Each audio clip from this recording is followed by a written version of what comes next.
Por, zoti kryetar, e mora fjalën për procedurë. Dhe dua të ngrej një shqetësim të një lajmi të minutave të fundit, që sapo është shpërndar në të gjitha mediat, është një njoftim në një postim në rrjetet sociale të koleges tonë, e cila është edhe sekretare për më tepër e këtij komisioni, koleges Koçeku.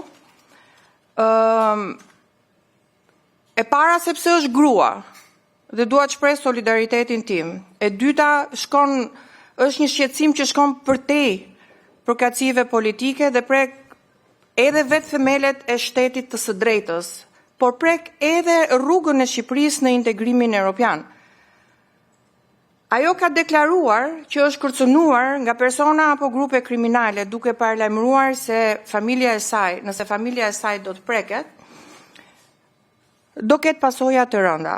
Unë mendoj që nëse kjo ngjarje është e vërtet, është një ngjarje tronditëse dhe i bëj thirrje të gjitha kolegeve, për më tepër kolegeve socialiste, që të solidarizohen dhe të reagojnë.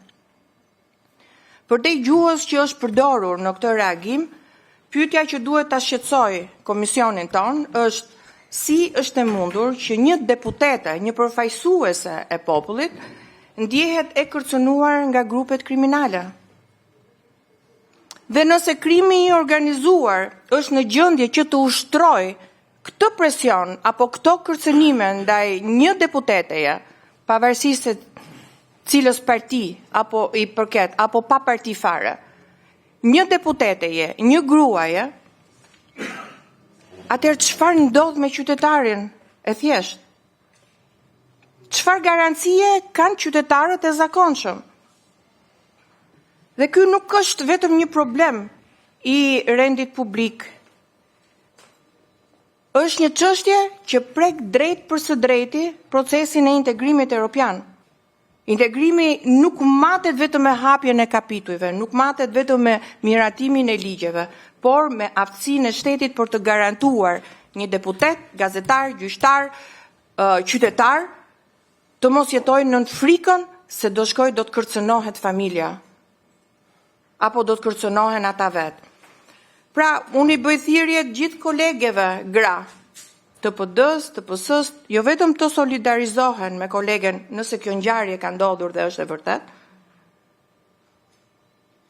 por i ftoj që të ndjekin kolegët e PS-s, të ndjekin shembullin e deputetes Koçeku dhe të distancohen nga mungesa transparencës, arrogancës, kapja shtetit, korrupsioni dhe për më tepër lidhja e krimit me pushtetin. Faleminderit. Zoja Vogshi, të gjithë deputetët e këtij parlamenti nderuar kanë ardhur përmes votës lirë. Ktu nuk ka përfaqësues krimit, nuk ka votë krimit. Rezultatet për të gjithë njësitë kanë qenë qarta. Procesi ka qenë transparent. Padyshim që kushdo që ndihet i kërcënuar, kushdo që ka minimumin e indicje, duhet i drejtohet organeve, duhet i drejtohet policisë shtetit me njëherë nëse ka qoftë dhe një kërcënim të çfarë do lloji përmase.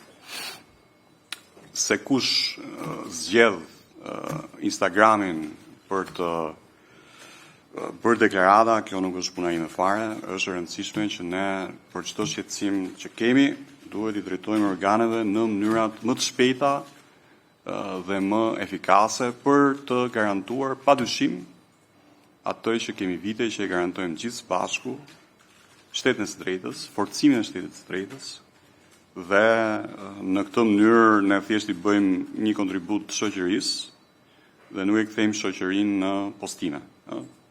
Kështu që këtu unë po e lë